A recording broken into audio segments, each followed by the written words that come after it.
I said I'm going to speak about suicide for a moment because when people commit suicide, they're one of two cases. Either they're doing it knowingly, I know what I'm doing and this is what I'm doing. In that case, you have a major sin that you've perpetrated, that you have to answer to Allah for, and that is extremely dangerous.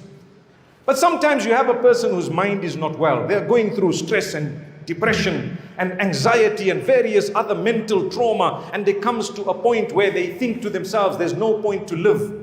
And no one talks to them. In fact, their families make it difficult for them. And perhaps the parents say words that make this child even worse. And they feel, well, my parents are not there for me. My brothers and sisters are not there for me. The community is not there for me. No one is there for me. And because they don't know what they're doing and they have a level of madness and they did that, you need to remember one thing. Although it is wrong what they did, their judgment is with Allah. You and I cannot say they are going to hell, because when a person is not in the right frame of mind, the angels do not write their deeds. رُفِعَ الْقَلَمُ عَنْ ثَلَاثٍ. The pen has been lifted from three types of people. One, the one who is asleep, the one who is unconscious, and the one who is mentally unwell. You don't know what you're doing and you did something, Allah says, we won't hold it against you. So who knows, perhaps that particular suicide was not even written against them, only because they had a mental condition and they had no idea what they were doing. That's the reason why I say, go easy on the families of those who might have committed suicide. Some people say, I'm not even going to visit, I'm not even going to make dua, I'm not even going to do this, I'm not even going to... Who are you? Who are you? You probably need the dua more than that guy does. We are not condoning what he did. We are not saying what he did is right. But what we are saying is the man had a mental problem, or the guy had a mental problem. Even the angels probably did not write what he did at the end, because as the hadith said clearly, the pen is lifted from these type of people. And here you are, out of your arrogance, saying, I'm not even going to make dua for him or her. Why? Chances are, 9 times out of 10 of the cases of people who commit that suicide, this is the case with them. So I'm here today to tell you, it's not worth doing that. I tell you, 2 years from now, and many of us will bear witness, you will be in a place and a position where you'll actually laugh and say, you know, one day I was actually considering taking my life away. Look what Allah's blessed me with. How many of us have been through tough times? I mean, Corona just passed, and prior to that and immediately after that and during that, how many people lost hope? Many. And what happened?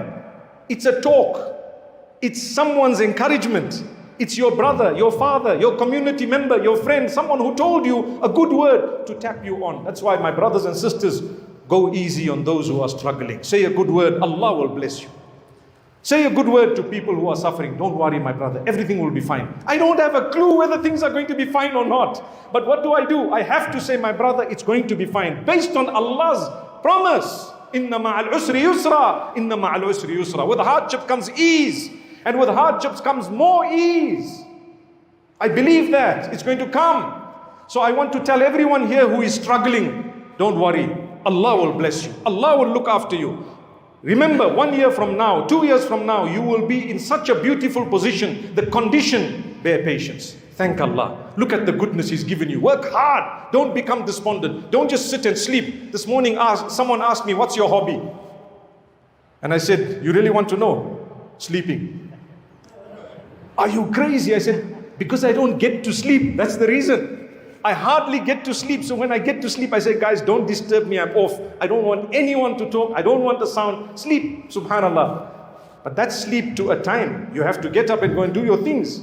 If you are sad because you're going through a hardship and you still want to enjoy that hobby of yours of sleeping, then you're not going to go anywhere. You have to get up, work hard, have hope. You lost a job, apply for another and another. Someone told me, I applied for 20 jobs, I haven't got one. I said, apply for 200 jobs, not 20.